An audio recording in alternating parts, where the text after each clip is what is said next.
Welcome to the program today. It's a privilege to come in your home once again and share with you the treasures of heaven. Today on the program, I'm going to show you some supernatural manifestations of God's power. I'm going to show you a young lady who was delivered from demon possession. That's right, a modern day exorcism. Just like you read in the Bible. I'm going to show you the power of God being released in a service, the same power that heals the sick, that sets the captives free, that will fill your life. If you're hungry, if you're needy, if you're sick, or you're bound, today is your day. But before I show that mighty power and what God's doing through this ministry, and let me tell you, we're on TV now around the world. All of Europe, Asia, Africa, the Middle East, Australia, New Zealand. They see us in Japan. I'm telling you right now, people are watching us around the world. Many Muslims watch us, drawn by the power of God through the television. We have a pretty good footprint in America, and pretty soon we'll be all of America, Central South America as well. We're going to reach the world. But I'm going to tell you something. Many people have not understood the blessing of supporting God's work. Now don't turn me off, because most people get upset when you talk about giving. I used to not like when preachers, all they talked about was giving. But I began to find that their people were very blessed. They had to teach them. It's like you have to teach children not to be stingy, how to share, because they're born with a selfish nature. Same thing with us. We have to be taught God's principles, God's understanding of giving, because God rewards us when we step out in faith and give and sow into his work.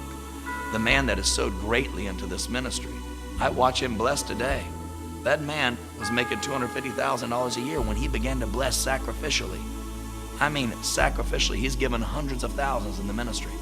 He told me this year, starting about a month and a half ago, within a year, he'll be making over $25 million. Now, I'm not trying to tell everybody to want to be rich.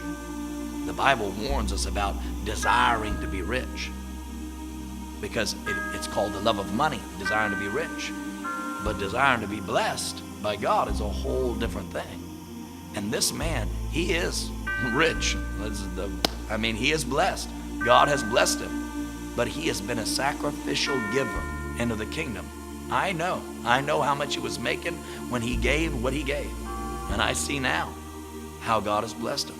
I watch it in my life. I remember the first single mom in my church that gave $2,800 in the offering. A single mom who could barely pay her rent. I knew her situation. And when I saw it, I thought, wow, that's huge. But shortly after, God opened a door for translating Spanish and English as a translator, interpreter. She was making $40 an hour. Occasionally, she'd make $80 an hour. She had other people working under her that she began to get off of the top of their pay because she recruited them. God blessed her financially in a great way. There's a great truth in giving and receiving. You have to understand it. Today in the markets, we see many people today in the markets have lost tons of money. We don't know if this recession shall turn into a depression, and then we see perhaps a one world government. The leaders are meeting now discussing a one world economy. We don't know if it's the end yet, but for God's people, one thing is for sure. If we give into his work, he'll bless us. It doesn't matter. In famine, it doesn't matter. God will bless us. But Jesus said this, listen to me close. Jesus said in Matthew chapter 6, verse 19, he says, do not lay up for yourselves treasures on earth where moth and rust destroy and where thieves break in and steal, but lay up for yourselves treasures in heaven where neither moth nor rust destroys and where thieves do not break in and steal. For where your treasure is, there your heart will be also. Many people's heart was on this world, invested in the markets and the banks, and it looks like thieves have broken and stolen. But I can tell you, if you sow into God's kingdom, Jesus said, give and it shall be given.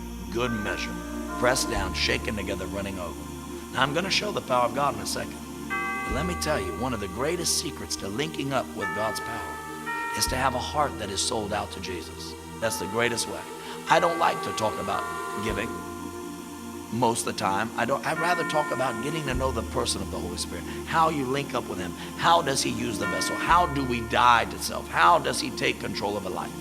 That's my calling. Raise up a generation that knows my spirit and carries my glory to the nations. That's my calling. But I'm telling you right now, many of you, you cannot take God's power to the world. You don't have faith enough to believe God for the finances to hold a meeting in a huge field or even a stadium. And some of you don't even have faith to pay your bills. You're struggling. And the reason why is you've not given into God's work. There's powerful truths that God gives so that we're not contained to this world's economy. This is a bad economy if you're stuck in this world's economy. But if you give into God's work, God will open up his economy to you. That's one where he blesses even when it doesn't look like anything can be done, because God supernaturally intervenes. And that's always been like that. In some of the most hardest times, Christians have been blessed because they've been big givers, generous into God's work. Now, today, I want to share with you, because if you do not understand giving, you're going to continue to struggle in your finances. But if you'll learn to step out and tithe, give offerings, give sacrificial gifts. Many businessmen out there, and you don't have to be a business owner to get this. I was not a business owner. I just sowed $1,000 seed, and I watched God supernaturally bless me. I made commitments to give, and God came through and made the money come in when I could not see it anywhere to come in. I was not a minister at the time. I was just a believer.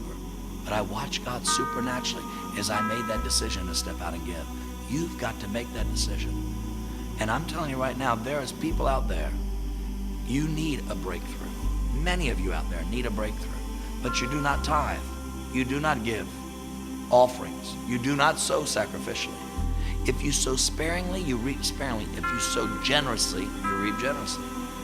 I had a single mom recently write a $1,000 seed. A friend of mine told me this business and told him he was going to sow into his ministry. And this businessman who's dealing with millions of dollars, he was struggling about sowing a $1,000 seed. So this minister I know who travels and lives completely off of donations could travel to Turkey to minister. I thought, you need to call that businessman and slap him upside the head. In a nice way, I guess you could say. Tell him, $1,000? There's single moms giving $1,000 into God's work. $1,000 is nothing to you. For some people, to give $50 is a huge sacrifice. But for some people, to give $1,000 would not be a sacrifice. If you're a millionaire and you give $10,000 in an offering, you did not move God.